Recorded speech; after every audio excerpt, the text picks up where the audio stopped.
حاضر ہے تیرے دربار میں ہم، اللہ کرم اللہ کرم، دیتی ہے صدا یہ چشم نم، اللہ کرم اللہ کرم اللہ۔ بسم اللہ الرحمن الرحیم۔ قال رسول اللہ صلی اللہ علیہ وآلہ وسلم: لا تختلفوا فإن من كان قبلكم اختلفوا فهلكوا۔ پیغمبروں کے پیغمبر نے دنیا بشریت کو بہت ہی عظیم پیغام دیا کہ اختلاف مت کرو۔ اگر اس پیغام پر دنیا بشریت عمل کر لے تو میں سمجھتا ہوں ہلاکت سے بچ جائے گی۔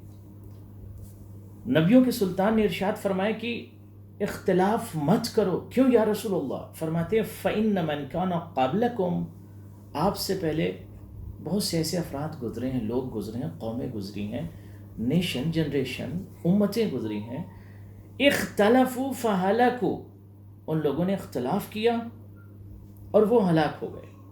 تو اس کا مطلب اختلاف کی وجہ سے بشر، قوم، امت، لوگ، عشیرہ، قبیلہ، قبائل ہلاک ہوتے ہیں۔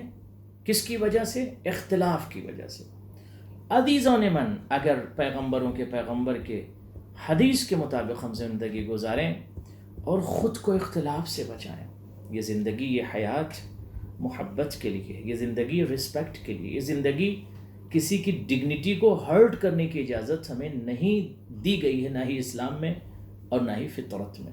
لذا کوشش یہ کریں کہ آج سے ایک دوسرے کا احترام کریں، اور کوشش یہ کریں کہ چھوٹے چھوٹے جو مسائل ہیں جس کی بنیاد پر اختلافات ہوتے ہیں، ان اختلافات کو ختم کریں۔ نبی کے سلطان نے عظیم پیغام دے کر دنیا بشریت کو متنبہ کیا، متوجہ کیا، ملتفت کیا کہ تم ہلاکت سے بچ سکتے ہو اگر اختلافات کو ختم کر لو۔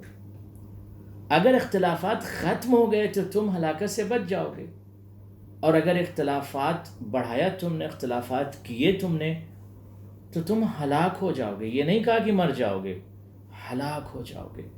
تو اگر ہلاکت سے بچنا ہے، خود کو ہلاکت سے بچانا ہے، قوم کو بچانا ہے، لوگوں کو بچانا ہے، خانوادے کو بچانا ہے، عشیرے کو بچانا ہے، تو اختلافات کو ختم کرنا ہوگا اور پیغمبر کی اس حدیث پر عمل کرنا ہوگا۔ والسلام علیکم ورحمۃ اللہ وبرکاتہ۔